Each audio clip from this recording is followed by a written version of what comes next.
ਵਾਹਿਗੁਰੂ ਜੀ ਕਾ ਖਾਲਸਾ ਵਾਹਿਗੁਰੂ ਜੀ ਕੀ ਫਤਿਹ। ਮੈਂ ਤੁਹਾਡੀ ਹੋਸਟ ਨੀਲਮ ਕੌਰ ਤੇ ਮੈਂ ਟੀਵੀ 84 ਦੇ ਸਾਰੇ ਦਰਸ਼ਕਾਂ ਤੇ ਸਰੋਤਿਆਂ ਦਾ ਨਿੱਘਾ ਸਵਾਗਤ ਕਰਦੀ ਹਾਂ ਪ੍ਰੋਗਰਾਮ ਸੱਚੋ ਸੱਚ ਵਿੱਚ, ਜਿਹੜੇ ਇਸ ਪ੍ਰੋਗਰਾਮ ਨਾਲ ਦੇਸ਼ਾਂ ਵਿਦੇਸ਼ਾਂ ਤੋਂ ਜੁੜ ਚੁੱਕੇ ਨੇ।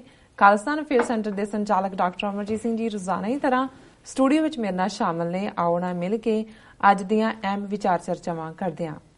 ਜੀ ਡਾਕਟਰ ਸਾਹਿਬ, ਵਾਹਿਗੁਰੂ ਜੀ ਕਾ ਖਾਲਸਾ ਵਾਹਿਗੁਰੂ ਜੀ ਕੀ ਫਤਿਹ।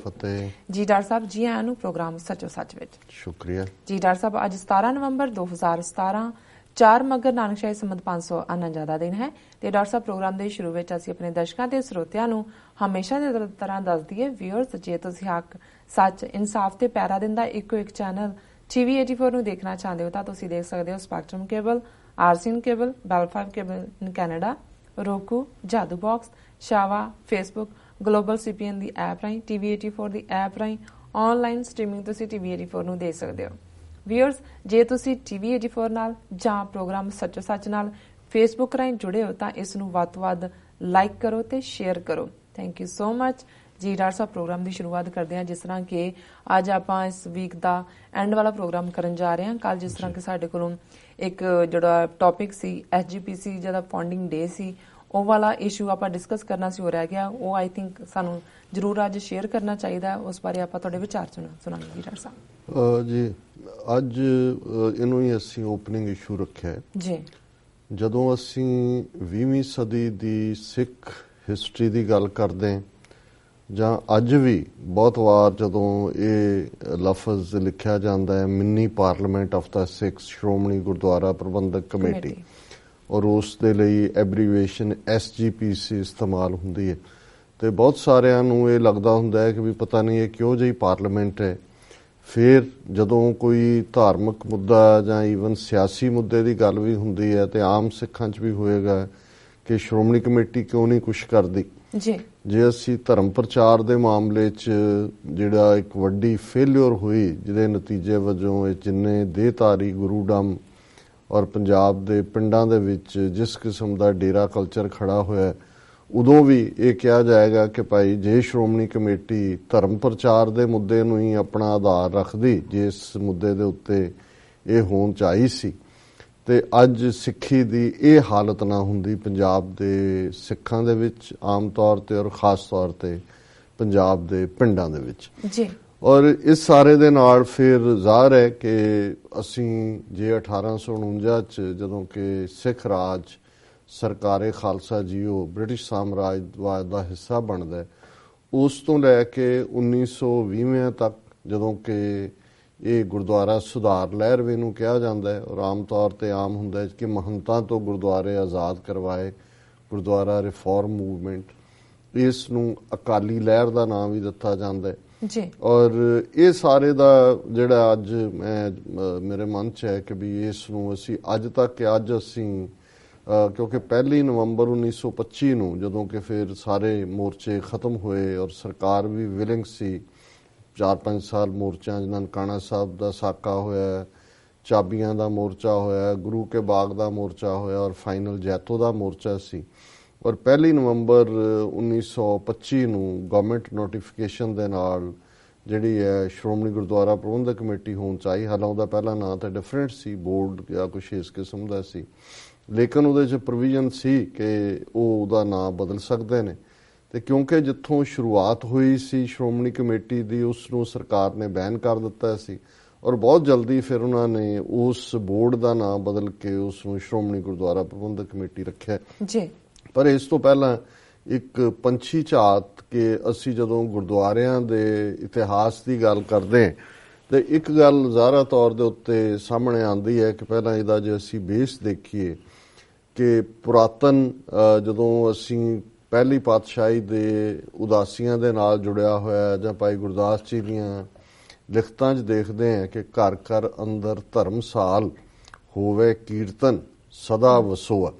ਸੋ ਜ਼ਾਹਰ ਹੈ ਵੀ ਜਿੱਥੇ ਜਿੱਥੇ ਗੁਰੂ ਨਾਨਕ ਸਾਹਿਬ ਗਏ ਔਰ ਜਿਹੜਾ ਸਿੱਖੀ ਦਾ ਆਧਾਰ ਸੀ, ਜਦੋਂ ਅਸੀਂ ਸਿੱਖੀ ਰਹਿਤ ਦੀ ਗੱਲ ਕਰਦੇ ਹਾਂ, ਇੱਕ ਸ਼ਖਸ ਨਿੱਜੀ ਰਹਿਣੀ ਹੈ, ਇੱਕ ਪੰਥਕ ਰਹਿਣੀ ਹੈ ਜਾਂ ਸੰਗਤ ਰੂਪ ਦੇ ਵਿੱਚ ਜਿਹੜਾ।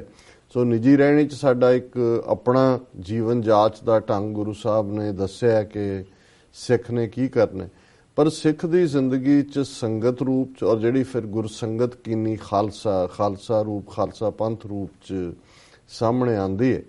ਸਾਡੇ ਲਈ ਜਿਹੜੀ ਧਰਮਸਾਲ ਸੀ, ਧਰਮਸਾਲ ਦੀ ਸੁਰਤ ਕਰਨ ਦਾ ਭਾਈ ਗੁਰਦਾਸ ਜੀ ਕਿ ਇਹ ਬੜਾ ਜ਼ਰੂਰੀ ਸੀ ਕਿ ਨਿੱਜੀ ਰੋਜ਼ਾਨਾ ਆਪਣੀ ਰੂਹਾਨੀ ਜੋ ਤੁਹਾਡਾ ਨਿਤਨੇਮ ਹੈ ਉਸ ਤੋਂ ਫਾਰਗ ਹੋ ਕੇ ਜਿਹੜਾ ਉਹ ਧਰਮਸਾਲ ਜਾਣਾ, ਜਿਸ ਦੇ ਲਈ ਅੱਜ ਅਸੀਂ ਸ਼ਬਦ ਗੁਰਦੁਆਰਾ ਇਸਤੇਮਾਲ ਕਰਦੇ ਹਾਂ। ਸੋ ਲੰਬਾ ਵਕਤ ਇਹੀ ਅਸੀਂ ਰੈਫਰੈਂਸ ਧਰਮਸਾਲ ਦੇ ਆਧਾਰ ਦੇ ਉੱਤੇ ਦੇਖਦੇ ਕਿ ਜਿੱਥੇ ਧਰਮ ਆਧਾਰਿਤ ਬੰਦੇ ਘੜੇ ਜਾਂਦੇ ਨੇ। ਸਾਲ ਸ਼ਬਦ ਅਕਸਰ ਉਹ ਟਕਸਾਲ ਹੋਏ, ਚਟਸਾਲ ਹੋਏ। ਟਕਸਾਲ ਸੀ ਜਿੱਥੇ ਟਕੇ ਘੜੇ ਜਾਂਦੇ ਸੀ ਜਾਂ ਟਕੇ ਬਣਦੇ ਸੀ, ਮਿੰਟ ਜਿਹਨੂੰ ਅਸੀਂ ਕਹਿੰਦੇ ਹਾਂ, ਜਿਵੇਂ ਵਾਸ਼ਿੰਗਟਨ DC ਦੇ ਵਿੱਚ ਹੈ ਜਿੱਥੇ ਨੋਟ ਹੁੰਦੇ ਨੇ, ਉਹ ਲੋਕ ਵਿਜ਼ਿਟ ਵੀ ਕਰਦੇ ਨੇ। ਸੋ ਇਸੇ ਤਰ੍ਹਾਂ ਜਿੱਥੇ ਕਿਉਂਕਿ ਮੋਸਟਲੀ ਸੋਨੇ ਦੇ ਚਾਂਦੀ ਦੇ ਰੁਪਈਆਂ ਦਾ ਜ਼ਿਆਦਾ ਚਲਨ ਸੀ, ਸੋ ਉਹ ਜਿਹੜੀ ਹੈ ਟਕਸਾਲ ਉਸ ਨੂੰ ਕਹਿੰਦੇ ਸੀ ਜਿੱਥੇ ਕਿ ਸਿੱਕੇ ਘੜੇ ਜਾਂਦੇ ਸੀ।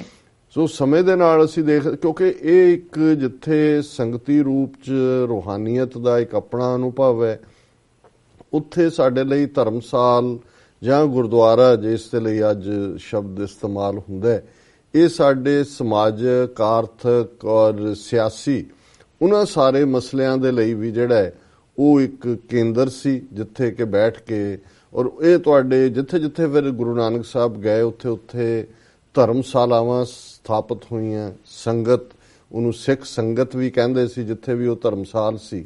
ਔਰ ਫਿਰ ਅਸੀਂ ਦੇਖਦੇ ਹਾਂ ਕਿ ਇਹ ਜਿਹੜੀ ਪ੍ਰਚਾਰ ਦੀ ਸੀ ਕਿ ਜਿਹਦੇ ਰਾਹੀਂ ਤੀਸਰੇ ਪਾਤਸ਼ਾਹ ਨੇ ਉਸ ਨੂੰ ਮੰਜੀਆਂ ਦੇ ਰੂਪ ਦੇ ਵਿੱਚ ਜਿਹੜਾ ਸਥਾਪਿਤ ਕੀਤਾ। ਮੰਜੀ ਜਿਹੜਾ ਹੈ, ਜੇ ਅੱਜ ਦੇ ਅਸੀਂ ਕ੍ਰਿਸਚਨ ਜਿਹੜੀ ਉਹਨਾਂ ਦੀ ਹੈ ਇਸ ਕਿਸਮ ਦਾ ਧਾਰਮਿਕ ਪੋਪ ਤੋਂ ਥੱਲੇ ਵਾਲੀ ਜਿਹੜਾ ਸਾਰੇ ਪ੍ਰੋਟੋਕੋਲ ਕਹਿਣਾ ਹੋਏ ਤਾਂ ਉਹਦੇ 'ਚ ਉਹਨੂੰ ਅਸੀਂ ਡਾਇਓਸੀ ਕਹਿ ਸਕਦੇ ਹਾਂ, ਡਾਇਓਸੀਜ਼। ਹੁਣ ਇਹ ਉਹ ਸੀ ਜੇ 22 ਮੰਜੀਆਂ ਗੁਰੂ ਅਮਰਦਾਸ ਜੀ ਨੇ ਸਥਾਪਿਤ ਕੀਤੀਆਂ ਤੇ ਇਹ ਸਾਰੇ ਸਾਊਥ ਏਸ਼ੀਆ ਦੇ ਵਿੱਚ ਸਨ ਜਿੱਥੇ ਕਿ ਸਿੱਖੀ ਪ੍ਰਚਾਰ ਆਧਾਰ ਸੀ। ਔਰ ਉਦੋਂ ਅਸੀਂ ਜਦੋਂ ਮੰਜੀਦਾਰਾਂ 'ਚ ਦੇਖਦੇ ਹਾਂ ਔਰ ਬਰਾਬਰੀ ਦੀ ਗੱਲ ਹੁੰਦੀ ਹੈ, ਉਹਦੇ 'ਚ ਹਸਬੈਂਡ ਵਾਈਫ ਨੂੰ ਵੀ ਜਿਵੇਂ ਮੱਥੋ ਮੁਰਾਰੀ ਉਹਨਾਂ 22 ਮੰਜੀਦਾਰਾਂ ਦਾ, ਔਰ ਉਹਨਾਂ 'ਚ ਇੱਕ ਪਠਾਨ ਵੀ ਨੇ ਜਿਹੜੇ ਕਾਬਲ ਦੇ ਵਿੱਚ ਮੰਜੀਦਾਰ ਬਣਦੇ ਨੇ ਉਸ ਸਿੱਖ ਸੰਗਤ ਦੇ ਜਾਂ ਪ੍ਰਚਾਰ ਦੇ। ਸੋ ਉਦੋਂ ਅਜੇ ਬਾਉਂਡਰੀਜ਼ ਲੂਜ਼ ਸੀ ਔਰ ਜਿਹੜੇ ਦੂਸਰਿਆਂ ਦੇ ਰਾਹੀਂ ਵੀ ਵਿੱਚ ਆਏ ਹੋਏ ਸੀ, ਸਿੱਖੀ ਮਾਰਗ ਨੂੰ ਸਮਝਦੇ ਸੀ, ਉਹਨਾਂ ਦੇ ਲਈ ਉਹਦਾ ਹਿੱਸਾ ਸੀ, ਭਾਵੇਂ ਉਹ ਤਹਿਜ਼ੀਬੀ ਤੌਰ ਦੇ ਉੱਤੇ ਹਿੰਦੂ ਤਹਿਜ਼ੀਬ ਜਾਂ ਇਸਲਾਮਿਕ ਤਹਿਜ਼ੀਬ ਦੇ ਨਾਲ ਜੁੜੇ ਹੋਏ। ਫਿਰ ਚੌਥੇ ਪਾਤਸ਼ਾਹ ਦੇ ਨਾਲ ਮਸੰਦ ਸ਼ਬਦ ਆਉਂਦਾ ਹੈ, ਮਸਨਦ। ਹੁਣ ਮਸਨਦ ਤਖਤ ਨੂੰ ਕਹਿੰਦੇ ਨੇ ਕਿਉਂਕਿ ਇਹ ਇੱਕ ਬੜਾ ਜ਼ਾਹਰ ਹੈ ਕਿ ਜਿਹਦੇ ਲਈ ਸ਼ਬਦ ਤਖਤ ਜਾਂ ਦੇਸੀ ਪਾਰਲੇ ਦੇ ਵਿੱਚ ਸਿੰਘਾਸਨ ਇਸਤੇਮਾਲ ਹੁੰਦਾ ਸੀ, ਉਸ ਦੇ ਲਈ ਮਸਨਦ ਔਰ ਤਖਤ। ਸੋ ਇੱਥੇ ਉਸ ਲਈ ਸ਼ਬਦ ਮਸੰਦ ਦਾ ਮਤਲਬ ਇਹ ਹੈ ਕਿ ਜਿਹੜੇ ਮਸੰਦ ਸਨ, ਭਾਵੇਂ ਅੱਜ ਨਫ਼ਰਤ ਜਾਂ ਹਕਾਰਤ ਭਰਿਆ ਸ਼ਬਦ ਹੈ, ਲੇਕਿਨ ਇਹ ਮਸੰਦ ਗੁਰੂ ਰਾਮਦਾਸ ਜੀ ਨੇ ਸਥਾਪਿਤ ਕੀਤੇ ਸੀ ਜਿਹੜੇ ਕਿ ਅੱਗੋਂ ਮੰਜੀਆਂ ਨੂੰ ਕੰਸੋਲੀਡੇਟ ਕਰਨਾ ਵੀ ਸੀ ਔਰ ਮੋਰ ਬੈਟਰ ਸਿਸਟਮ ਸੀ। ਜਿਹੜੇ ਮਸੰਦ ਸਨ ਉਹਨਾਂ ਦੇ ਕੋਲ ਜਿੱਥੇ ਹਰ ਥਾਂ ਦੇ ਉੱਤੇ ਸੰਗਤ ਦੇ ਨਾਲ ਉਹਨਾਂ ਦੇ ਰਾਫਤੇ ਸੀ, ਕਿਉਂਕਿ ਉਦੋਂ ਅੱਜ ਵਾਂਗ ਨਹੀਂ ਸੀ ਵੀ ਅਸੀਂ ਜਹਾਜ਼ ਚੁੜੇ ਦੂਸਰੇ ਦਿਨ ਦਿੱਲੀ ਪਹੁੰਚ ਗਏ ਜਾਂ ਪੰਜਾਬ ਸਾਰਾ 5 ਘੰਟੇ ਦੇ ਵਿੱਚ ਕਵਰ ਹੋ ਜਾਂਦਾ ਹੈ, ਤੁਸੀਂ ਇਧਰੋਂ ਡਰਾਈਵ ਕੀਤਾ ਉਧਰ ਚਲੇ ਗਏ। ਦੂਰ ਦੁਰਾਡੇ ਸਿੱਖ ਸੰਗਤਾਂ, ਕੋਈ ਕਾਬਲ ਹੈ, ਕੋਈ ਕੰਧਾਰ ਹੈ, ਕੋਈ ਬਗਦਾਦ ਹੈ, ਕੋਈ ਅਸਾਮ 'ਚ ਹੈ, ਔਰ ਉਹ ਆਪਣਾ ਜਿਹੜੀ ਦਸਵੰਧ ਦੀ ਗੱਲ ਹੈ ਇਹ ਵੀ ਚੌਥੇ ਪਾਤਸ਼ਾਹ ਦੇ ਵੇਲੇ ਤੱਕ ਸਥਾਪਿਤ ਹੋ ਗਈ ਸੀ ਕਿ ਸਿੱਖ ਆਪਣੀ ਕਮਾਈ ਦਾ ਜਿਹੜਾ 10ਵਾਂ ਹਿੱਸਾ ਹੈ ਉਹ ਧਰਮ ਅਰਥ ਦਿੰਦੇ ਸਨ। ਔਰ ਉਹ ਜਿਹੜੀ ਗੁਰੂ ਦੇ ਦਰਬਾਰ ਲਈ ਦਸਵੰਧ ਪਹੁੰਚਾਣਾ ਇਹ ਵੀ ਮਸੰਦਾਂ ਦੇ ਜ਼ਿੰਮੇ ਸੀ। ਔਰ ਇਹੀ ਸਿਸਟਮ ਅਸੀਂ ਦੇਖਦੇ ਹਾਂ ਪ੍ਰਚਾਰ ਦਾ। ਫਿਰ 7ਵੇਂ ਪਾਤਸ਼ਾਹ ਤੱਕ ਪਹੁੰਚਦੇ ਹਾਂ ਅਸੀਂ, ਇਹਨਾਂ ਨੂੰ ਜਿਵੇਂ ਸੁਥਰੇ ਸ਼ਾਹੀ ਔਰ ਧੂਣੇ ਸ਼ਬਦ ਵੀ ਇਸਤੇਮਾਲ ਹੁੰਦਾ ਹੈ, ਅੱਡ-ਅੱਡ ਧੂਣੇ ਵੀ ਸਥਾਪਿਤ ਹੋਏ। ਪਰ ਮੈਂ ਜ਼ਿਆਦਾ ਵੇਰਵੇ 'ਚ ਨਾ ਜਾਵਾਂ, ਮਕਸਦ ਇਹੀ ਸੀ ਕਿ ਅਲਟੀਮੇਟਲੀ ਸਿੱਖ ਦੇ ਲਈ, ਔਰ ਜ਼ਾਹਰ ਹੈ ਕਿ 5ਵੇਂ ਪਾਤਸ਼ਾਹ ਨੇ ਹਰਮੰਦਰ ਸਾਹਿਬ ਜਿਹੜਾ ਰੱਬ ਦਾ ਘਰ, ਹਾਊਸ ਆਫ ਦਾ ਗॉड, ਇਹ ਮੰਦਰ ਕੋਈ ਮੂਰਤੀਆਂ ਵਾਲੇ ਸਟੱਫ ਨਹੀਂ ਹੈ, ਘਰ ਦੀ ਸੈਂਸ 'ਚ ਹੈ। ਔਰ 6ਵੇਂ ਪਾਤਸ਼ਾਹ ਨੇ ਅਕਾਲ ਤਖਤ, ਮੀਰੀ ਪੀਰੀ ਦਾ ਤਖਤ, ਜਿਹਦਾ ਪਹਿਲਾ ਹੁਕਮਨਾਮਾ ਵਧੀਆ ਘੋੜਾ, ਵਧੀਆ ਜਵਾਨੀ, ਵਧੀਆ ਸ਼ਸਤਰ। ਸੋ ਜ਼ਾਹਰ ਹੈ ਵੀ ਅਜੇ ਕਿਉਂਕਿ 10 ਗੁਰੂ ਸਾਹਿਬਾਨ ਤੱਕ ਗੁਰੂ ਜੋਤ ਸਰੀਰਕ ਜਾਮਿਆਂ ਦੇ ਵਿੱਚ ਵਿਚਰ ਰਹੀ ਸੀ, ਪਰ ਇਹਦੇ ਬਾਵਜੂਦ ਸਾਰੇ ਸਾਊਥ ਏਸ਼ੀਆ ਦੇ ਵਿੱਚ ਉਸ ਵੇਲੇ ਗੁਰਦੁਆਰਿਆਂ ਦਾ ਨੈਟਵਰਕ, ਉਹਨਾਂ ਦਾ ਜਿਹੜਾ ਮਸੰਦਾਂ ਰਾਹੀਂ ਜਿਹੜਾ ਅਰੇਂਜ ਕਰਕੇ ਉਹਨਾਂ ਦੀ ਕਾਰਪੇਟ ਆ, ਉਹਨਾਂ ਦਾ ਦਸਵੰਧ ਗੁਰੂ ਦਰਬਾਰ ਤੱਕ ਪਹੁੰਚਾਉਣਾ, ਔਰ ਉਹਨਾਂ ਦੀ ਜਿਹੜੀ ਵੀ ਕੋਈ ਕਲੈਕਟਿਵ ਸਮੱਸਿਆਵਾਂ ਸਨ ਜਾਂ ਉਹਨਾਂ ਪ੍ਰਤੀ ਉਹ ਇੱਕ ਤੁਹਾਡਾ ਸੀ। ਔਰ ਇਹ ਜਦੋਂ ਕਈ ਵਾਰ 22 ਮੰਜੀਆਂ ਦੀ ਗੱਲ ਹੁੰਦੀ ਹੈ, ਕੁਝ ਹਿਸਟੋਰੀਅਨ ਇਹ ਵੀ ਸਮਝਦੇ ਨੇ ਵੀ ਇਹ ਇਸ ਕਿਸਮ ਦੀ ਪੈਰਲਲ ਪੋਲੀਟੀਕਲ ਇੰਸਟੀਟਿਊਸ਼ਨ ਵੀ ਸੀ, ਕਿਉਂਕਿ ਉਸ ਵੇਲੇ 22 ਸੂਬੇਦਾਰ ਵੀ ਸਨ ਦਿੱਲੀ ਦਰਬਾਰ ਦੇ। ਪਰ ਜੇ ਅਸੀਂ ਉਸ ਡਿਬੇਟ 'ਚ ਨਾ ਵੀ ਜਾਈਏ, ਸੋ ਜ਼ਾਹਰ ਹੈ ਕਿ 10ਵੇਂ ਪਾਤਸ਼ਾਹ ਤੱਕ ਪਹੁੰਚਦਿਆਂ ਮਸੰਦ ਸਿਸਟਮ ਜਿਹੜਾ ਹੈ ਉਹ ਇੰਨਾ ਕਰਪਟ ਹੋ ਗਿਆ ਸੀ ਕਿ ਅਸੀਂ ਦੇਖਦੇ ਹਾਂ ਕਿ 10ਵੇਂ ਪਾਤਸ਼ਾਹ ਦੇ ਪੀਰੀਅਡ 'ਚ ਉਹਨਾਂ ਨੇ ਫਿਰ ਮਸੰਦਾਂ ਦੀ ਇਹ ਸਾਰੀ ਜਿਹੜੀ ਪ੍ਰਣਾਲੀ ਜਾਂ ਸਿਸਟਮ ਸੀ ਇਹਨੂੰ ਖਤਮ ਕੀਤਾ ਜੀ। ਔਰ ਸਿੱਖਾਂ ਨੂੰ ਵੀ ਇਹ ਹੁਕਮ ਕੀਤਾ ਕਿ ਭਾਈ ਹੁਣ ਕੋਈ ਇਹ ਨਹੀਂ ਹੈ, ਕਿਉਂਕਿ ਇਹਨਾਂ ਦੇ ਵਿੱਚ ਮੋਰਲ ਕਰਪਸ਼ਨ ਔਰ ਦੂਸਰੇ ਹਰ ਕਿਸਮ ਦੀਆਂ ਕਮਜ਼ੋਰੀਆਂ ਸਨ, ਜਿਨ੍ਹਾਂ ਨੂੰ 10ਵੇਂ ਪਾਤਸ਼ਾਹ ਨੇ ਅਨੰਦਪੁਰ ਸਾਹਿਬ ਫੁੱਲੀ ਸੰਗਤ ਦੇ ਸਾਹਮਣੇ ਡਿਸਪਲੇ ਕਰਕੇ ਕਿ ਭਾਈ ਇਹ ਹੈ ਉਹ ਹਰ ਚੰਗੇ ਕੰਮ 'ਚ ਰੁਕਾਵਟ ਸੀ। ਔਰ ਜ਼ਾਹਰ ਹੈ ਕਿ ਜੇ ਮਸੰਦ ਸਿਸਟਮ ਹੁੰਦਾ ਤੇ ਇਵੇਂ ਹੀ ਹੋਣਾ ਸੀ ਜੋ ਜਿਹਾ ਪੋਪ ਸਿਸਟਮ ਹੈ। ਸੋ ਜਿਹੜੀ ਕਲਰਜੀ ਹੈ ਜਾਂ ਜਿਸ ਨੂੰ ਇਹ ਕਹੋ ਕਿ ਜੀ ਕੋਈ ਡਿਵਾਈਨ ਪਾਵਰ ਨਾਲ, ਰੱਬੀ ਪਾਵਰ ਦੇ ਨਾਲ ਕੋਈ ਧਰਮ ਦੇ ਉੱਤੇ ਕਾਬਜ਼ ਹੈ, ਇਹ ਨਹੀਂ ਹੈ। ਪਾਵਰ ਜਿਹੜੀ ਹੈ ਉਹ ਅਲਟੀਮੇਟਲੀ ਸੰਗਤ ਨੂੰ ਦਿੱਤੀ ਗੁਰੂ ਨੇ। ਪਹਿਲਾਂ ਵੀ ਸੰਗਤ ਕੋਲ ਜਦੋਂ ਅਸੀਂ ਖਾਲਸਾ ਰੂਪ ਚ ਦੇਖਦੇ ਹਾਂ, ਗੁਰੂ ਗ੍ਰੰਥ ਗੁਰੂ ਪੰਥ ਦਾ ਕਾਨਸੈਪਟ ਕਿਸੇ ਵੀ ਆਰਡੇਨਡ ਪ੍ਰੀਸਟਲੀ ਕਲਾਸ ਨੂੰ, ਜਿਵੇਂ ਪੋਪ ਇੱਕ ਅਥਾਰਟੀ ਹੈ, ਇਹਨੂੰ ਨੈਗੇਟ ਕਰ ਦਿੰਦੀ ਹੈ। ਔਰ ਇਹ ਜਿਹੜਾ ਸਿੱਖੀ ਦਾ ਕਾਨਸੈਪਟ ਹੈ, ਮੂਲ ਤੌਰ 'ਚ ਹਰ ਸਿੱਖ ਸਿੱਧੇ ਤੌਰ ਤੇ ਨਿਰੰਕਾਰ ਦੇ ਨਾਲ ਜੁੜਿਆ ਹੋਇਆ, ਕਲੈਕਟਿਵਲੀ ਸੰਗਤ ਦੇ ਵਿੱਚ, ਸੰਗਤ 'ਚ ਹੁਕਮਨਾਮਾ ਕੋਈ ਵੀ ਲੈ ਸਕਦਾ ਹੈ। ਲੰਗਰ ਲਈ ਕੋਈ ਲੱਕੜਾਂ ਲਿਆ ਰਿਹਾ ਹੈ, ਕੋਈ ਦੇਗ ਬਣਾ ਰਿਹਾ, ਕੋਈ ਦੇਗ ਵਰਤਾ ਰਿਹਾ। ਲੰਗਰ में जो टोए जल देग जो ਵਰਤਾਏ ਜਬੀ ਤਬੀ ਤੋਂ ਉਹ ਸਿੱਖ ਸਤਿਗੁਰੂ ਕੋ ਪਿਆਰਾ ਹੈ। ਸੋ ਜ਼ਾਹਰ ਹੈ ਵੀ ਸਿੱਖਾਂ ਦੇ ਵਿੱਚੋਂ ਇਹ ਪ੍ਰੀਸਟਲੀ ਕਲਾਸ, ਇਹ ਵਿਚੋਲੇ ਜਿਹੜੇ ਰੱਬ ਨਾਲ ਮਿਲਾਉਣ ਵਾਲੇ ਸੀ, ਇਹ ਮਸੰਦ ਸਿਸਟਮ ਦੇ ਐਂਡ ਹੋਣ ਤੋਂ ਬਾਅਦ ਇਹਨਾਂ ਦੀ ਕੋਈ ਥਾਂ ਨਹੀਂ ਸੀ। ਪਰ ਅਸੀਂ ਦੇਖਦੇ ਹਾਂ ਵੀ ਅਲਟੀਮੇਟਲੀ, ਔਰ ਇਹੀ ਕਾਰਨ ਸੀ ਕਿ ਸਿੱਖ ਆਪ ਕੀਰਤਨ ਕਰਦੇ ਸੀ। ਹਾਲਾਂਕਿ ਜਿਹੜੇ ਰਬਾਬੀ ਪਰੰਪਰਾ ਚੱਲਦੀ ਸੀ, ਰਬਾਬੀਆਂ ਤੋਂ ਸਿੱਖ ਕੀਰਤਨ ਕਰਵਾਉਂਦੇ ਸੀ, ਪਰ 5ਵੇਂ ਪਾਤਸ਼ਾਹ ਦੇ ਵੇਲੇ ਕੀਰਤਨ ਦੀ ਪਰੰਪਰਾ ਵੀ ਐਸਟੈਬਲਿਸ਼ ਹੋ ਗਈ ਜੀ। ਔਰ ਫਿਰ ਸਾਰੇ ਹਰ ਸਿੱਖ ਦੇ ਲਈ ਇਹ ਵੀ ਮੈਂਡੇਟਰੀ ਸੀ ਕਿ ਉਹ ਗੁਰਮੁਖੀ ਸਿੱਖੇ, ਬਾਣੀ ਵੀ ਸਿੱਖ ਪੜ੍ਹਦੇ ਸੀ, ਆਪ ਹੀ ਉਹ ਪਾਠ ਵੀ ਕਰਦੇ ਸੀ, ਆਪ ਦੀਵਾਨ ਸਜਦਾ ਸੀ। ਸੋ ਉੱਥੇ ਕੋਈ ਕਿਸੇ ਐਸਟੈਬਲਿਸ਼ ਹੋਲੀ ਮੈਨ ਦੀ ਲੋੜ ਨਹੀਂ ਸੀ ਕਿ ਜਿਹਨੇ ਤੁਹਾਡੀਆਂ ਰਸਮਾਂ ਨਿਭਾਣੀਆਂ ਨੇ ਜੀ। ਪਰ ਜ਼ਾਹਰ ਹੈ ਕਿ 10ਵੇਂ ਪਾਤਸ਼ਾਹ ਤੋਂ ਬਾਅਦ ਬਾਬਾ ਬੰਦਾ ਸਿੰਘ ਬਹਾਦਰ, ਔਰ ਫਿਰ ਅਸੀਂ ਦੇਖਦੇ ਹਾਂ ਭਾਈ ਮਨੀ ਸਿੰਘ ਦੇ ਰੂਪ ਦੇ ਵਿੱਚ ਅਸੀਂ ਪਹਿਲੇ ਉਹ ਮਹਾਨ ਜਿਨ੍ਹਾਂ ਦੇ ਲਈ ਸ਼ਬਦ, ਜੇ ਪਹਿਲੇ ਅਸੀਂ ਗ੍ਰੰਥੀ ਦੇ ਤੌਰ ਤੇ ਬਾਬਾ ਬੁੱਢਾ ਜੀ ਨੂੰ ਯਾਦ ਕਰਦੇ ਹਾਂ, ਜਿਨ੍ਹਾਂ ਨੇ ਪਹਿਲਾ ਹੁਕਮਨਾਮਾ ਹਰਮੰਦਰ ਸਾਹਿਬ ਦੇ ਅੰਦਰ ਲਿਆ, ਤੇ ਫਿਰ ਭਾਈ ਮਨੀ ਸਿੰਘ ਦੇ ਰੂਪ 'ਚ ਅਸੀਂ ਉਹਨਾਂ ਨੂੰ ਗ੍ਰੰਥੀ ਹਰਮੰਦਰ ਸਾਹਿਬ, ਅਕਾਲ ਤਖਤ ਦੇ ਸੇਵਾਦਾਰ, ਕਿਸੇ ਵੀ ਲਕਬ ਨਾਲ ਯਾਦ ਕਰੀਏ। ਜ਼ਾਹਰ ਹੈ ਵੀ ਉਹਨਾਂ ਨੇ ਮੁੱਢਲੀਆਂ ਜਿਹੜੀਆਂ ਦਰਬਾਰ ਸਾਹਿਬ ਜਾਂ ਅਕਾਲ ਤਖਤ ਸਾਹਿਬ ਦੇ ਵਿੱਚ ਜਿਹੜੀਆਂ ਨੇ ਮਰਿਆਦਾ ਹੈ ਉਸ ਨੂੰ ਸਥਾਪਿਤ ਕੀਤਾ। ਜਿਹੜਾ ਸਿੱਖ ਰਾਜ ਤੱਕ ਸਿੱਖ ਮਿਸਲਾਂ ਦਾ ਪੀਰੀਅਡ, ਔਰ ਫਿਰ ਅਸੀਂ ਉਹ ਸਾਰਾ ਸਮਾਂ ਦੇਖਦੇ ਹਾਂ ਕਿ ਜਿਹੜਾ ਤਤ ਖਾਲਸਾ ਪੰਜ ਕਕਾਰੀ ਰੂਪ 'ਚ, ਜਿਸ ਨੂੰ ਗੁਰੂ ਨੇ ਕੁਲ ਨਾਸ, ਕਰਮ ਨਾਸ, ਕਿਰਤ ਨਾਸ, ਵਰਣ ਨਾਸ, ਭਰਮ ਨਾਸ, ਇਹ ਸਾਰੇ ਤੋਂ ਕਰਕੇ ਉਸ ਆਜ਼ਾਦ ਖਾਲਸਾ ਬਾਦਸ਼ਾਹ ਜਾਂ ਬਾਗੀ, ਜਿਵੇਂ ਭਾਈ ਰਤਨ ਸਿੰਘ ਭੰਗੂ ਨੇ ਕਿਹਾ ਜੀ, ਉਸ ਦੇ ਲਈ ਤਿਆਰ ਕੀਤਾ। ਉਹ ਤਾਂ ਜੰਗਾਂ ਯੁੱਧਾਂ ਦੇ ਵਿੱਚ ਲੱਗ ਗਿਆ। ਔਰ ਜ਼ਾਹਰ ਹੈ ਕਿ ਜਿਹੜੀਆਂ ਧਰਮਸ਼ਾਲਾਵਾਂ ਸਨ ਜਾਂ ਦੂਸਰੇ ਸਨ, ਉਹਨਾਂ ਦੇ ਵਿੱਚ ਜਿਹੜੇ ਇਹ ਲੂਜ਼ ਸੈਕਟ ਸੀ, ਜਿਹੜੇ ਖਾਲਸਾ ਦੇ ਡਿਸਪਲਿਨ 'ਚ ਨਹੀਂ ਸੀ ਲੇਕਿਨ ਗੁਰਬਾਣੀ ਨਾਲ ਜੁੜੇ ਹੋਏ ਸੀ, ਜਿਨ੍ਹਾਂ ਦੇ ਵਿੱਚ ਉਦਾਸੀ ਹੋਣ, ਜਿਹੜੇ ਬਾਬਾ ਸ੍ਰੀ ਚੰਦ ਦੇ ਨਾਲ ਜਿਨ੍ਹਾਂ ਦਾ ਪਿਛੋਕੜ ਜਾ ਕੇ ਜੁੜਦਾ ਹੈ, ਉਹ ਨਿਰਮਲੇ ਹੋਣ, ਜਾਂ ਦੂਸਰੀਆਂ ਪਰੰਪਰਾਵਾਂ, ਸੁਥਰੇ ਸ਼ਾਹੀਆਂ, ਸੇਵਾ ਪੰਥੀ, ਇਹ ਸਾਰੇ ਥਾਂ ਥਾਈ ਇਸ ਕਿਸਮ ਦੇ ਜਿਹੜੇ ਸਾਡੇ ਇਤਿਹਾਸਕ ਗੁਰਦੁਆਰੇ ਵੀ ਸਨ, ਉਹਨਾਂ ਦੇ ਨਾਲ ਕੋਈ ਜਾਇਦਾਦਾਂ ਜਗੀਰਾਂ ਤਾਂ ਹੈ ਨਹੀਂ ਸਨ। ਸੰਗਤਾਂ ਦਾ ਇਹ ਰੂਪ ਦੇ ਵਿੱਚ ਜਿੰਨੀ ਤਿਲਫੁਲ ਉਸ ਵੇਲੇ, ਜਿਵੇਂ ਕਈ ਕਹਿਣਗੇ ਕਿ ਜੀ ਗੁਰਦੁਆਰੇ ਕੱਚੇ ਸੀ, ਸਿੱਖ ਪੱਕੇ ਸੀ, ਤਾਂ ਉਦੋਂ ਇਸ ਕਿਸਮ ਦੀ, ਅੱਜ ਜਦੋਂ ਅਸੀਂ SGPC ਦਾ 1000 ਕਰੋੜ ਤੋਂ ਜ਼ਿਆਦਾ ਬਜਟ ਵਾਲਾ ਐਮਪਾਇਰ, ਔਰ ਜਿਹੜਾ ਪ੍ਰਧਾਨ ਲਿਫਾਫੇ ਚੋਂ ਨਿਕਲਦਾ ਬਾਦਲ ਦੇ, ਔਰ ਸੈਂਕੜਿਆਂ ਜਿਹੜੇ ਨੇ ਉਹਨਾਂ ਦੇ 10,000 ਤੋਂ ਜ਼ਿਆਦਾ EMPLOYE, ਸੈਂਕੜਿਆਂ ਕਾਲਜ, ਸਕੂਲ, ਅਦਾਰੇ, ਹਸਪਤਾਲ, ਇੱਧਰ ਉੱਧਰ। ਸੋ ਉਹ ਇੱਕ ਪੈਰਲਲ ਸਟਰਕਚਰ ਦੇਖਦੇ ਤਾਂ ਫਿਰ ਲੱਗਦਾ ਵੀ ਪਤਾ ਨਹੀਂ ਇਵੇਂ ਹੀ ਗੁਰਦੁਆਰੇ। ਇਹ ਉਹ ਪੀਰੀਅਡ ਸੀ ਜਿਹੜਾ 18ਵੀਂ ਸਦੀ ਦਾ ਅਸੀਂ ਦੇਖਦੇ ਹਾਂ, ਬੜਾ ਹਾਰਡਸ਼ਿਪ ਦਾ ਪੀਰੀਅਡ। ਸੋ ਉਹਦੇ 'ਚ ਜਦੋਂ ਅਸੀਂ ਇਹਨਾਂ ਸੈਕਟਸ ਦੀ ਭਾਵੇਂ, ਔਰ ਇਹਨਾਂ ਤੋਂ ਸਰਕਾਰ ਨੂੰ ਖਤਰਾ ਨਹੀਂ ਸੀ ਕੋਈ ਵੀ, ਕਿਉਂਕਿ ਮੁਗਲਿਆ ਹਕੂਮਤ ਨੂੰ ਜਾਂ ਦੂਸਰੇ ਵੀ ਸੀ ਉਹਨਾਂ ਨੂੰ ਇਹ ਨਹੀਂ ਸੀ, ਉਹਨਾਂ ਨੂੰ ਸੀ ਵੀ ਠੀਕ ਹੈ ਉਹ ਬਾਕੀ ਵੀ ਕਰੀ ਜਾਂਦੇ ਨੇ ਇਹ ਵੀ। ਤੇ ਆਮ ਜਿਹੜਾ ਖਾਲਸਾ ਜੰਗਾਂ ਯੁੱਧਾਂ 'ਚ ਉਹਨਾਂ ਨੂੰ ਸੀ ਵੀ ਚਲੋ ਘੱਟੋ ਘੱਟ ਗੁਰਦੁਆਰਿਆਂ 'ਚ ਦੀਵਾ ਤੇ ਜਗਦਾ ਜੀ, ਰੋਸ਼ਨੀ ਤਾਂ ਹੈ, ਦਰਵਾਜ਼ੇ ਤਾਂ ਖੁੱਲ੍ਹਦੇ ਨੇ। ਔਰ ਉਹਨਾਂ ਚੋਂ ਹੀ ਕਿਉਂਕਿ ਬਾਣੀ ਤਾਂ ਪੜ੍ਹਦੇ ਹੀ ਸਨ, ਔਰ ਬਾਣੀ ਦਾ ਜਿਹੜੀ ਕੰਟੀਨਿਊਟੀ ਸੀ ਉਹਨਾਂ ਚੋਂ ਕੋਈ ਜਿਹੜਾ ਹੋਰ ਜਾਗਰੂਕ ਰੂਹ ਹੁੰਦੀ ਸੀ ਉਹ ਘਰ-ਬਾਰ ਛੱਡ ਕੇ ਅੰਮ੍ਰਿਤ ਛਕ ਕੇ ਖਾਲਸੇ ਜਾ ਕੇ ਸੱਜ ਜਾਂਦਾ ਸੀ। ਸੋ ਇਹ ਇੱਕ ਸਟੈਪਿੰਗ ਸਟੋਨ ਦੇ ਤੌਰ ਤੇ ਰਹੇ। ਜਦੋਂ ਸਿੱਖਾਂ ਦੇ ਕੋਲ ਫਿਰ ਰਾਜ ਭਾਗ ਆਇਆ, ਮਹਾਰਾਜਾ ਰਣਜੀਤ ਸਿੰਘ ਦੇ ਰੂਪ 'ਚ ਕੰਸੋਲੀਡੇਟ ਹੋਇਆ, ਇੱਧਰ ਸਤਲੁਜ ਪਾਰ ਮਾਲਵੇ ਦੀਆਂ ਸਿੱਖ ਰਿਆਸਤਾਂ ਪਟਿਆਲਾ, ਨਾਭਾ, ਜੀਂਦ ਸਾਰਾ।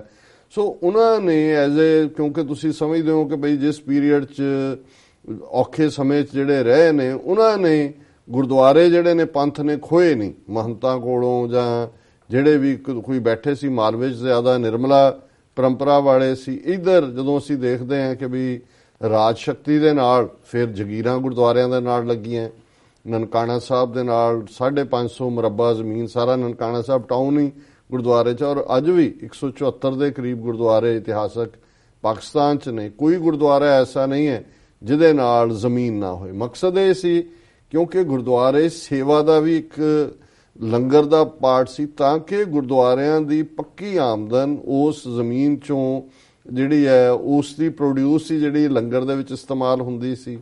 ਆਏ ਗਏ ਦੇ ਲਈ ਰਹਿਣ ਨੂੰ ਰਿਹਾਇਸ਼ੀ ਥਾਂ ਸੀ। ਉਸ ਪੀਰੀਅਡ ਦੇ ਵਿੱਚ ਜਿਹੜੇ ਚੰਗੇ, ਇਹ ਨਹੀਂ ਹੈ ਜਦੋਂ ਅਸੀਂ ਸੰਤ ਸ਼ਬਦ ਕਹਿੰਦੇ ਆ ਜਾਂ ਦੂਜੇ ਜਾਂ ਉਦਾਸੀ ਜਾਂ ਮਹੰਤ, ਸਾਰੇ ਹੀ ਮਾੜੇ ਸੀ। ਉਹਨਾਂ 'ਚ ਜੇ ਇਸ ਪੀਰੀਅਡ 'ਚ ਟੋਲਰੈਂਸ ਰਹੀ ਹੈ, ਉਹਨਾਂ 'ਚ ਉਹ ਵੀ ਸੀ ਜਿਹੜੇ ਤਿਆਗੀ ਕਿਸਮ ਦੇ ਸੀ, ਉਹ ਦਵਾ ਦਾਰੂ ਵੀ ਕਰਦੇ ਸੀ, ਪੜ੍ਹਨ ਦਾ ਵੀ ਸ਼ੌਕ ਸੀ, ਲਿਖਦੇ ਵੀ ਸੀ, ਸਵੇਰੇ ਸ਼ਾਮ ਕੋਈ ਨਾ ਕੋਈ ਕਥਾ ਵੀ ਸੁਣਾਉਂਦੇ ਸੀ। ਆਮ ਲੋਕ ਤਾਂ ਜਿਹੜੇ ਨੇ ਉਹ ਹਾਰਡਸ਼ਿਪ 'ਚ ਖੇਤੀਬਾੜੀ ਕਰਨ ਵਾਲਾ ਤਬਕਾ, ਅੱਜ ਵਾਂਗ ਕੋਈ ਕੋਟ ਪੈਂਟ ਪਾ ਕੇ ਟਾਈਆਂ ਲਾਉਣ ਵਾਲਾ ਤਾਂ ਮਹਿਕਮਾ ਨਹੀਂ ਸੀ, ਉਹ ਆਮ ਸਧਾਰਨ ਕਿਰਤੀ ਸੀ, ਔਰ ਉਹਦੇ 'ਚ ਉਹਨਾਂ ਦੀ ਸਰਵਿਸ ਵੀ ਹੈ। ਪਰ ਜਦੋਂ ਅੰਗਰੇਜ਼ਾਂ ਦੇ ਹੱਥ 'ਚ ਪਾਵਰ ਆਈ 1849 ਔਰ ਉਸ ਤੋਂ ਪਹਿਲਾਂ ਹੀ ਇਹ ਦੌਰਾ ਸ਼ੁਰੂ ਹੋ ਗਿਆ ਸੀ। ਅਸੀਂ ਅਕਾਲ ਤਖਤ ਸਾਹਿਬ ਦਰਬਾਰ ਸਾਹਿਬ ਦੀ ਸੇਵਾ ਸੰਭਾਲ ਮੋਸਟਲੀ ਜਿਹੜੀ ਹੈ ਨਿਹੰਗ ਸਿੰਘਾਂ ਕੋਲ ਰਹੀ। ਅਕਾਲੀ ਫੂਲਾ ਸਿੰਘ ਦੀ ਸ਼ਹਾਦਤ ਤੋਂ ਬਾਅਦ ਡੋਗਰੇ ਵੀ ਲਾਹੌਰ ਦਰਬਾਰ ਦੇ ਸਮਝਦੇ ਸੀ ਵੀ ਜਦੋਂ ਤੱਕ ਅਕਾਲ ਤਖਤ ਔਰ ਇਹਦੀ ਤਾਕਤ ਕਾਇਮ ਹੈ ਤੇ ਇਹ ਜਿਹੜੇ ਨੇ ਉਹਨਾਂ ਦੀਆਂ ਸਾਜ਼ਿਸ਼ਾਂ ਨਹੀਂ ਚੱਲ ਸਕਦੀਆਂ। ਔਰ ਕਿਸੇ ਹੱਦ ਤੱਕ ਮਹਾਰਾਜਾ ਰਣਜੀਤ ਸਿੰਘ ਦੇ ਦਿਮਾਗ 'ਚ ਵੀ ਇਹ ਗੱਲ ਜਦੋਂ ਉਹਨਾਂ ਨੂੰ ਤਲਬ ਕੀਤਾ ਅਕਾਲ ਤਖਤ ਤੇ ਕਿ ਦੂਜੇ ਕਿ ਵੀ ਇਹ ਇੱਕ ਬਹੁਤ ਫੋਰਸ ਨਾ ਬਣ ਜਾਣ। ਸੋ ਇਹ ਇੱਕ ਡਿਫਰੈਂਟ ਟੌਪਿਕ ਹੈ। ਸੋ ਕੁੱਲ ਮਿਲਾ ਕੇ ਅਸੀਂ ਦੇਖਦੇ ਹਾਂ ਕਿ 1830 ਤੋਂ ਹੀ ਅਕਾਲੀ ਫੂਲਾ ਸਿੰਘ ਦੀ ਸ਼ਹਾਦਤ ਤੋਂ ਬਾਅਦ ਕਮਜ਼ੋਰੀਆਂ ਦੀ ਸ਼ੁਰੂਆਤ ਹੋ ਗਈ।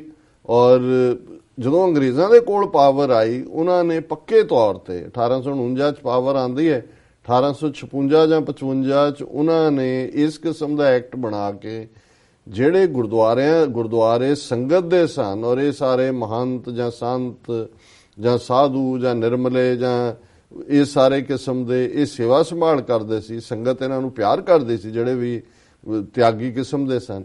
ਪਰ ਉਹ ਉਹਨਾਂ ਦੀਆਂ ਨਿੱਜੀ ਜਾਇਦਾਦਾਂ ਬਣਾ ਦਿੱਤੀਆਂ।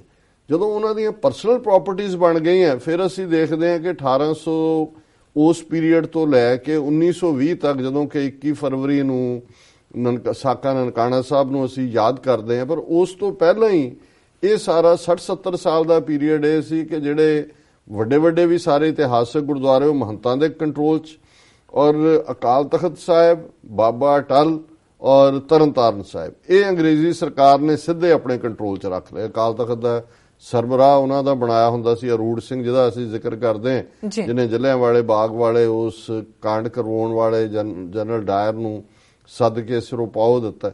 ਸੋ ਅਸੀਂ ਇਹ ਸਾਰਾ ਘਟਨਾਕ੍ਰਮ ਦੇਖਦੇ ਹਾਂ ਕਿ ਉਸ ਪੀਰੀਅਡ 'ਚ ਇਹ ਮੇਨ ਇਹਨਾਂ ਦੇ ਕੰਟਰੋਲ 'ਚ, ਔਰ ਬਾਕੀ ਗੁਰਦੁਆਰਿਆਂ 'ਚ ਜੋ ਪਤਤਪੁਣਾ ਔਰ ਜੋ ਗੁੰਡਾਗਰਦੀ ਔਰ ਜੋ ਕਾਲੀਆਂ ਕਰਤੂਤਾਂ ਚੱਲ ਰਹੀਆਂ ਸੀ ਉਹ ਬਹੁਤ ਵਾਰੀ ਡਿਸਕਸ ਹੁੰਦੀਆਂ ਨੇ, ਮੈਂ ਉਹਦੇ ਵੇਰਵੇ 'ਚ ਨਹੀਂ ਜਾਵਾਂਗਾ। ਪਰ ਇੱਕ ਜ਼ਾਹਰ ਹੈ ਕਿ ਇਹਨਾਂ ਦੇ ਉੱਤੇ ਉਹਨਾਂ, ਕਿਉਂਕਿ ਅੰਗਰੇਜ਼ ਵੀ ਇਹ ਸਮਝਦੇ ਸੀ ਕਿ ਸਿੱਖਾਂ ਦੀ ਤਾਕਤ ਗੁਰਦੁਆਰਿਆਂ 'ਚੋਂ ਨਿਕਲਦੀ ਹੈ, ਔਰ ਜਦੋਂ ਤੱਕ ਜੇ ਗੁਰਦੁਆਰੇ ਨਿਰਮਲ ਵਿਚਾਰਧਾਰਾ ਵਾਲੇ ਪੰਥ ਕੋਲ ਹੋਣਗੇ ਉਹਦੇ 'ਚੋਂ ਚੇਂਜ ਨਿਕਲੇਗੀ। ਤਾਂ ਜਿਵੇਂ ਅੱਜ ਦੇ ਹਾਕਮ ਸਮੇਂ ਉਹਨਾਂ ਨੇ ਐਵੇਂ ਨਹੀਂ ਬਾਦਲ ਔਰ ਇਹਨਾਂ ਦੇ ਹਵਾਲੇ ਸ਼੍ਰੋਮਣੀ ਕਮੇਟੀ ਕੀਤੀ ਹੋਈ ਔਰ ਹੋਰ ਉੱਥੇ ਕੋਈ, ਜਾਂ ਅੱਜ ਤਾਂ ਅਕਾਲ ਤਖਤ ਦਾ ਵੀ ਹਾਲ ਕੀ ਕਰ ਦਿੱਤਾ।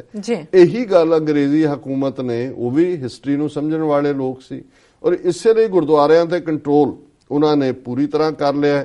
ਇਹ ਵੱਡੇ ਅਕਾਲ ਤਖਤ ਔਰ ਅਟਲ ਔਰ ਤਰਨਤਾਰਨ ਸਾਹਿਬ ਸਿੱਧੇ ਤੌਰ ਤੇ, ਬਾਕੀ ਮਹੰਤਾਂ ਰਹੇ, ਮਹੰਤ ਉਹਨਾਂ ਦੇ ਹੀ ਕਰੋਨੀ ਸੀ ਜਿਵੇਂ ਅੱਜ ਸ਼੍ਰੋਮਣੀ ਕਮੇਟੀ ਹੋਏ, ਦਿੱਲੀ ਕਮੇਟੀ ਹੋਏ, ਪਟਨਾ ਸਾਹਿਬ ਕਮੇਟੀ ਹੋਏ, ਸਭ ਸਰਕਾਰ ਲਈ ਕੰਮ ਕਰਦੇ ਨੇ। ਕੋਈ ਸਿੱਧਾ ਕਰਦਾ, ਕੋਈ ਵਿੰਗਾ ਕਰਦਾ, ਕੋਈ ਟੇਢਾ ਕਰਦਾ, ਕੋਈ ਮਾੜਾ ਮੋਟਾ ਦਬਾਅ ਬਣ ਜਾਏ ਤੇ ਉਸ ਤੋਂ ਪਿੱਛੇ ਹਟ ਜਾਂਦੇ ਨੇ। ਅਦਰਵਾਈਜ਼ ਇਹ ਆਲਰੇਡੀ ਪ੍ਰੌਕਸੀ ਆਊਟਫਿਟਸ ਨੇ ਇੰਡੀਅਨ ਸਿਸਟਮ ਦੀਆਂ, ਇਹਦੇ ਬਾਰੇ ਕੋਈ ਭੁਲੇਖਾ ਨਹੀਂ ਹੋਣਾ ਚਾਹੀਦਾ। ਸੋ ਜ਼ਾਹਰ ਹੈ ਵੀ ਕਈ ਵਾਰ ਕੁਝ ਘਟਨਾਵਾਂ ਇਸ ਹੱਦ ਤੱਕ ਚਲੀਆਂ ਜਾਂਦੀਆਂ ਨੇ ਵੀ ਕਿਵੇਂ ਫਿਰ ਉਹ ਮਹੰਤ ਨਰੈਣੂ ਜਿਹੜਾ ਨਨਕਾਣਾ ਸਾਹਿਬ ਦਾ ਮਹੰਤ ਸੀ, ਉਹਦੀਆਂ ਕਾਲੀਆਂ ਕਰਤੂਤਾਂ, ਤਰਨਤਾਰਨ ਦੇ ਮਹੰਤਾਂ ਦੀਆਂ, ਗੁਰਦੁਆਰਾ ਬਾਬੇ ਦੀ ਬੇਰ ਸਿਆਲਕੋਟ ਜਿਹੜਾ ਪਹਿਲਾ ਗੁਰਦੁਆਰਾ ਸੀ ਬਾਬਾ ਖੜਕ ਸਿੰਘ ਦੇ ਵੇਲੇ ਜਿਹੜਾ ਲਿਬਰੇਟ ਹੋਇਆ, ਤਰਨਤਾਰਨ ਸਾਹਿਬ ਦੇ ਵਿੱਚ 2 ਅਕਾਲੀ ਸਿੰਘ ਵੀ ਸ਼ਹੀਦ ਹੋਏ।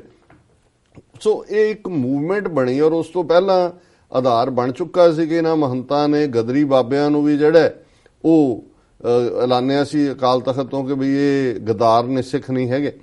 ਔਰ ਜਿਹੜੀ ਗੱਲ ਵੀ ਸਿੱਖੀ ਦੇ ਭਲੇ ਦੀ ਚੱਲਦੀ ਸੀ ਉਹ ਜਿਵੇਂ ਅਸੀਂ ਦੱਸਿਆ ਵੀ ਅਰੂੜ ਸਿੰਘ ਨੇ ਸੱਦ ਕੇ ਸਿਰੋਪਾਓ ਦਿੱਤਾ ਐਡਵਾਇਰ ਨੂੰ। ਸੋ ਉਹਨਾਂ ਹਾਲਾਤਾਂ ਦੇ ਵਿੱਚ ਸਿੱਖਾਂ ਨੇ ਔਰ ਜਿਹੜੀ ਕਰਪਸ਼ਨ ਗੁਰਦੁਆਰਿਆਂ ਦੇ ਵਿੱਚ ਮੋਰਲ ਚੱਲ ਰਹੀ ਸੀ, 15 ਨਵੰਬਰ 1920 ਨੂੰ ਉਹਨਾਂ ਨੇ ਅਕਾਲ ਤਖਤ ਦੇ ਉੱਤੇ ਇਕੱਠ ਸੱਦਿਆ। ਉਸ ਵੇਲੇ ਆਮ ਜਿਹੜੇ ਪੰਥ ਦਰਦੀ ਸੀ ਕਿ ਭਾਈ ਇਹ ਸਾਡੇ ਆਊਟ ਆਫ ਕੰਟਰੋਲ ਹੈ, ਇਹਨੂੰ ਕੁਝ ਕਰੀਏ। ਔਰ ਉਹਨਾਂ ਨੇ 175 ਮੈਂਬਰੀ ਕਮੇਟੀ ਨੋਮੀਨੇਟ ਹੀ, ਪਰ ਸਰਕਾਰ ਇਹ ਸਮਝਦੀ ਸੀ ਵੀ ਇਹ ਗੱਲ ਸਾਡੇ ਹੱਥੋਂ ਜਾ ਸਕਦੀ ਹੈ। ਉਹਨਾਂ ਨੇ ਆਲਰੇਡੀ 36 ਮੈਂਬਰਾਂ ਦੀ ਕਮੇਟੀ 2 ਦਿਨ ਪਹਿਲਾਂ ਅਨਾਉਂਸ ਕਰ ਦਿੱਤੀ ਸੀ। ਲੇਕਿਨ ਇੰਨੇ ਸਿਆਣਪ ਸੀ ਉਸ ਵੇਲੇ, ਜਿਹੜੇ ਸਿਆਣੇ ਪੜ੍ਹੇ ਲਿਖੇ ਸਿੱਖ ਇਸ 'ਚ ਇਨਵੋਲਵ ਹੋਏ, ਉਹਨਾਂ ਨੇ ਉਹ 36 ਮੈਂਬਰ ਵੀ ਲੈ ਲਏ ਵਿੱਚ ਔਰ ਜਿਹੜੀ ਟੋਟਲ ਨੰਬਰ ਹੈ 175 ਮੈਂਬਰੀ ਕਮੇਟੀ ਜਿਹੜੀ ਹੈ ਉਹ ਸਥਾਪਿਤ ਕੀਤੀ। ਔਰ ਸਰਦਾਰ ਹਰਬੰਸ ਸਿੰਘ ਅਟਾਰੀ ਜਿਹੜੇ ਅਟਾਰੀ ਖਾਨਦਾਨ, ਸ਼ਾਮ ਸਿੰਘ ਅਟਾਰੀ ਵਾਲਾ ਪਰਿਵਾਰ ਨਾਲ ਸੰਬੰਧਿਤ ਸਨ, ਉਹ ਵਾਈਸ ਪ੍ਰੈਜ਼ੀਡੈਂਟ ਬਣੇ ਔਰ ਸੁੰਦਰ ਸਿੰਘ ਰਾਮਗੜੀਆ ਜਿਹੜੇ ਨੇ ਉਹ ਜਨਰਲ ਸੈਕਟਰੀ ਬਣੇ। ਔਰ ਇਹ ਉਹ ਪੀਰੀਅਡ ਸੀ ਕਿ ਅਕਾਲ ਤਖਤ ਦੇ ਜਥੇਦਾਰ ਦੇ ਤੌਰ ਤੇ ਤੇਜਾ ਸਿੰਘ ਪੁੱਛਰ ਔਰ ਅਦਰਵਾਈਜ਼ ਇਹ ਸਾਰੇ ਸੱਚਾ ਸੌਦਾ ਔਰ ਨਨਕਾਣਾ ਸਾਹਿਬ ਵਾਲ ਜੱਦਾਰ ਕਰਤਾਰ ਸਿੰਘ ਝੱਬਰ, ਇਹ ਵੱਡੇ ਨਾਂ ਸਨ ਉਸ ਵੇਲੇ ਜਿਨ੍ਹਾਂ ਨੇ। ਸੋ ਜਿਉਂ ਹੀ ਇਹ ਕਮੇਟੀ ਹੋਂਦ ਚਾਹੀ ਔਰ ਨਾਲ ਦੀ ਨਾਲ ਇੱਕ ਉਤਸ਼ਾਹ, ਅਕਾਲੀ ਦਲ ਦੀ ਹੋਂਦ ਪਹਿਲਾਂ ਬਣ ਗਈ ਸੀ ਜੀ, ਹੁਣ ਉਹਦੇ ਨਾਲ ਉਤਸ਼ਾਹ ਹੋਇਆ। ਥਾਂ ਥਾਂ ਹੀ ਹਰ ਥਾਂ ਜਿੱਥੇ ਵੀ ਸਿੰਘਾਂ ਦਾ ਕੋਈ ਜੱਥਾ ਇਕੱਠਾ ਹੁੰਦਾ ਉਹ ਜਾ ਕੇ ਮਹੰਤਾਂ ਤੋਂ ਗੁਰਦੁਆਰੇ ਲੈਣ ਲੱਗ ਗਏ। ਔਰ ਉਹਦੇ 'ਚ ਜ਼ਾਹਰ ਹੈ ਕਿ ਵੀ ਬਹੁਤ ਸਾਰੇ ਜਿਹੜੇ ਤਾਂ ਕਮਜ਼ੋਰ ਵੀ ਸਨ ਔਰ ਮੋਰਲੀ ਵੀ ਸਮਝਦੇ ਸੀ ਕਿ ਨਹੀਂ ਭਾਈ ਗੁਰਦੁਆਰੇ ਸੰਗਤ ਦੇ ਨੇ, ਉਹਨਾਂ ਨੇ ਤਾਂ ਕੋਈ ਰੈਜ਼ਿਸਟ ਨਹੀਂ ਕੀਤਾ। ਪਰ ਮਹੰਤ ਨਰੈਣੂ ਨੇ ਜਿੱਥੇ 750 ਮਰਬਾ ਜ਼ਮੀਨ ਔਰ ਅੰਗਰੇਜ਼ ਸਾਮਰਾਜ, ਮਿਸਟਰ ਕਿੰਗ ਕਮਿਸ਼ਨਰ ਸੀ, ਉਹਨੇ ਫਿਰ ਜੋ ਕੁਝ ਕੀਤਾ, ਜਿਵੇਂ ਉਹਨੇ ਗੁੰਡੇ ਭਰਤੀ ਪਹਿਲਾਂ ਕੀਤੇ, ਅੰਦਰ ਜਿਹੜਾ ਪੈਟਰੋਲ ਔਰ ਦੂਜਾ ਤੀਜਾ ਇਕੱਠਾ, ਜਿਹਨੂੰ ਅਸੀਂ ਸਾਕਾ ਨਨਕਾਣਾ ਸਾਹਿਬ ਕਹਿੰਦੇ 21 ਫਰਵਰੀ 1920 ਨੂੰ, ਕਿ ਵੀ ਕਿਵੇਂ ਫਿਰ 170 ਤੋਂ ਜ਼ਿਆਦਾ ਸਿੰਘ ਜਿਹੜੇ ਨੇ ਉਹ ਨਨਕਾਣਾ ਸਾਹਿਬ ਦੇ ਵਿੱਚ ਬੜੀ ਕਰੂਲੀ ਸ਼ਹੀਦ ਕੀਤੇ ਗਏ। ਉਹਨੇ ਇੱਕ ਬੜਾ ਫਲਿਪ ਦਿੱਤਾ ਮੂਵਮੈਂਟ ਨੂੰ। ਔਰ ਇਹ ਪੀਰੀਅਡ 'ਚ ਮੈਂ ਆਲਰੇਡੀ ਜ਼ਿਕਰ ਕੀਤਾ ਵੀ ਚਾਬੀਆਂ ਜਿਹੜੀਆਂ ਤੋਸ਼ੇਖਾਨੇ ਦੀਆਂ ਸੀ ਅੰਗਰੇਜ਼ ਲੈ ਗਏ, ਚਾਬੀਆਂ ਦਾ ਮੋਰਚਾ ਲੱਗਾ। ਗੁਰੂ ਕੇ ਬਾਗ ਦੇ ਮੋਰਚੇ 'ਚ ਉਹ ਵੀ ਮਹੰਤ ਦੇ ਕੋਲ ਸੀ ਕਿ ਜੀ ਲੰਗਰ ਦੇ ਲਈ ਸਿੱਖ ਲੱਕੜ ਨਹੀਂ ਕੱਟ ਸਕਦੇ ਔਰ ਸਿੱਖਾਂ ਨੇ ਜਾਣਾ ਸ਼ੁਰੂ ਕਰਨਾ, ਮਾਰ ਕੇ ਉਹਨਾਂ ਨੂੰ ਬੁਰਾ ਹਾਲ ਕਰਨਾ। ਔਰ ਉਹ ਇਹ ਮੋਰਚਾ ਸੀ ਗੁਰੂ ਕੇ ਬਾਗ ਦਾ ਜਿਹਦੀ ਚਰਚਾ ਇੰਟਰਨੈਸ਼ਨਲੀ ਹੋਈ। ਔਰ ਫਾਈਨਲ 21 ਫਰਵਰੀ 1924 ਨੂੰ ਜਿਹੜਾ ਜੈਤੋ ਦਾ ਮੋਰਚਾ, ਜਿੱਥੇ ਕਿ ਜਿਹੜਾ ਕਿ ਦੇਸੀ ਰਿਆਸਤ ਦੇ ਕੰਟਰੋਲ 'ਚ ਸੀ, ਲੇਕਿਨ ਅੰਗਰੇਜ਼ਾਂ ਦੇ ਕਹਿਣ ਤੇ ਉਹਨੇ ਮਸ਼ੀਨ ਗਨ ਬੀੜ ਕੇ ਗੋਲੀ ਚਲਾ ਕੇ ਬਹੁਤ ਵੱਡੀ ਗਿਣਤੀ 'ਚ ਸਿੱਖ ਸ਼ਹੀਦ ਕੀਤੇ। ਹੁਣ ਇਹ 4-5 ਸਾਲ ਦੇ ਪੀਰੀਅਡ 'ਚੋਂ ਇੱਕ ਗੱਲ ਜ਼ਾਹਰ ਹੋਈ ਕਿ ਅੰਗਰੇਜ਼ਾਂ ਨੂੰ ਵੀ ਲੱਗਾ ਕਿ ਵੀ ਹੁਣ ਅਸੀਂ ਇਹ ਗੁਰਦੁਆਰੇ ਲੰਬਾ ਵਕਤ ਆਪਣੇ ਕੰਟਰੋਲ 'ਚ ਨਹੀਂ ਰੱਖ ਸਕਦੇ। ਔਰ ਇਸ ਸਾਰੇ ਦਾ ਉਹਨਾਂ ਨੂੰ ਨੁਕਸਾਨ ਵੀ ਹੋ ਰਿਹਾ ਸੀ। ਜਿਨ੍ਹਾਂ ਪਿੰਡਾਂ 'ਚੋਂ ਜੱਥੇ ਆਉਂਦੇ ਸੀ ਗ੍ਰਿਫਤਾਰੀਆਂ ਲਈ, ਉਹਨਾਂ 'ਚੋਂ ਹੀ ਭਰਤੀ ਵੀ ਹੁੰਦੀ ਸੀ ਅੰਗਰੇਜ਼ਾਂ ਦੀ। ਸੋ ਇਸ ਸਾਰੇ 'ਚੋਂ ਇਹ ਜਿਹੜਾ ਗੁਰਦੁਆਰਾ ਐਕਟ ਹੈ, ਜਿਵੇਂ ਮੈਂ ਕਿਹਾ ਵੀ 1 ਨਵੰਬਰ 1925 ਨੂੰ ਬਹੁਤ ਸਾਰੇ ਅਕਾਲੀ ਲੀਡਰ ਜੇਲ੍ਹਾਂ 'ਚ ਸਨ ਔਰ ਉਹਨਾਂ ਨੇ ਗੁਰਦੁਆਰਾ ਐਕਟ ਦਾ ਖਰੜਾ ਬਣਾਇਆ ਔਰ ਜੇਲ੍ਹਾਂ ਦੇ ਵਿੱਚ ਜਿਹੜੇ ਸੀ ਉਹਨਾਂ ਨੂੰ ਕਿਹਾ ਵੀ ਜਿਹੜਾ ਇਹਨੂੰ ਮੰਨੇਗਾ ਉਹ ਬਾਹਰ ਆਏ। ਹੁਣ ਗੱਲ ਜਿਹੜੀ ਮੈਂ ਕਰਨ ਲੱਗਾ ਹੈ ਵੀ ਬਹੁਤ ਸਾਰਿਆਂ ਨੂੰ ਅੱਜ ਵੀ ਜਦੋਂ ਅਸੀਂ ਇਹ ਵਿਚਾਰ ਚਰਚਾ ਕਰ ਰਹੇ ਹਾਂ, ਬਹੁਤਿਆਂ ਨੂੰ ਹੋਪਸ ਹੁੰਦੀਆਂ ਜੀ ਐਸਜੀਪੀਸੀ ਇਹ ਕਿਉਂ ਨਹੀਂ ਕਰਦੀ ਤੇ ਐਸਜੀਪੀਸੀ ਕੀ ਨੇ। ਔਰ ਅੱਜ ਜਿਹੜਾ ਐਸਜੀਪੀਸੀ ਦਾ ਦਫ਼ਤਰ ਹੈ ਉਹਨੂੰ ਤੇਜਾ ਸਿੰਘ ਸਮੁੰਦਰੀ ਹਾਲ ਕਹਿੰਦੇ ਨੇ। ਤੇਜਾ ਸਿੰਘ ਸਮੁੰਦਰੀ ਤਹਿਸੀਲ ਹੈ ਅੱਜ ਵੀ ਜ਼ਿਲ੍ਹਾ ਲਾਇਲਪੁਰ ਦੀ, ਜਿਹਨੂੰ ਅੱਜ ਫੈਸਲਾਬਾਦ ਕਹਿੰਦੇ ਨੇ। ਤੇਜਾ ਸਿੰਘ ਉੱਥੋਂ ਦੇ ਸਨ ਔਰ ਉਹ ਵੱਡੇ ਲੀਡਰ ਸੀ ਅਕਾਲੀਆਂ ਦੇ 4-5 ਲੀਡਰਾਂ 'ਚੋਂ। ਉਹ ਵੀ ਜੇਲ੍ਹ 'ਚ ਬੰਦ ਸੀ ਲਾਹੌਰ। ਹੁਣ ਜਦੋਂ ਗੁਰਦੁਆਰਾ ਐਕਟ ਦਾ ਖਰੜਾ ਡਿਸਕਸ ਹੋ ਰਿਹਾ ਸੀ ਕਿ ਵੀ ਅੰਗਰੇਜ਼ਾਂ ਨੇ ਬਣਾਇਆ, ਮਿਸਟਰ ਹੇਲੀ ਉਸ ਵੇਲੇ ਸ਼ਾਇਦ ਗਵਰਨਰ ਸੀ ਕਿ ਕੌਣ ਸੀ, ਉਹਨੇ ਕੁਝ ਸਿੱਖਾਂ ਨੂੰ ਇਨਵੋਲਵ ਵੀ ਵਿੱਚ ਕੀਤੇ ਹੋਏ ਸੀ ਜਿਹੜੇ ਥੋੜੇ ਬਹੁਤ ਥੱਕ ਗਏ ਸੀ ਮੋਰਚੇ ਤੋਂ। ਜੀ ਹੁਣ ਤੇਜਾ ਸਿੰਘ ਸਮੁੰਦਰੀ ਨੇ ਔਰ ਉਹਨਾਂ ਨੇ ਕਿਹਾ ਜੀ ਜਿਹੜਾ ਇਹਨੂੰ ਮੰਨੇਗਾ ਉਹ ਬਾਹਰ ਆਂਦਾ ਜਾਏ।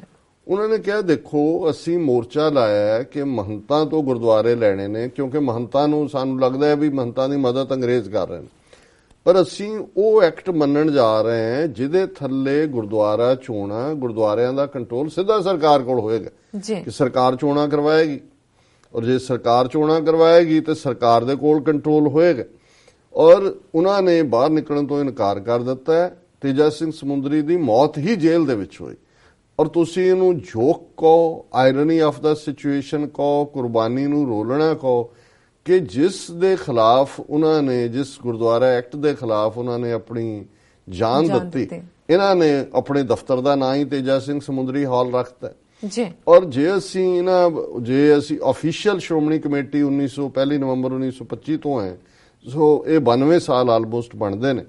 ਜੇ ਅਸੀਂ 92 ਸਾਲ ਦਾ ਇਹ ਪੀਰੀਅਡ ਦੇਖੀਏ ਔਰ ਇਹ ਕਨਕਲੂਡ ਕਰੀਏ ਕਿ ਸ਼੍ਰੋਮਣੀ ਕਮੇਟੀ ਜਿਸ ਮਕਸਦ ਦੇ ਲਈ ਹੋਣ ਚਾਹੀ ਸੀ, ਜੇ ਅਸੀਂ ਮਹੰਤਾਂ ਤੋਂ ਗੁਰਦੁਆਰੇ ਲਏ ਸੀ ਕਿ ਬਈ ਉਹ ਕਰਪਟ ਨੇ, ਮਿਸਯੂਜ਼ ਹੈ ਪੈਸੇ ਦਾ, ਸਿੱਖੀ ਦੀ ਗੱਲ ਅੱਗੇ ਨਹੀਂ ਤੁਰਦੀ, ਪੋਲੀਟੀਕਲੀ ਗੱਲ ਜਿਹੜੀ ਹੈ ਉਹ ਅੰਗਰੇਜ਼ ਇਹਨਾਂ ਰਾਹੀਂ ਉਹਨੂੰ ਸੁਪਰੈਸ ਕਰਦੇ ਨੇ।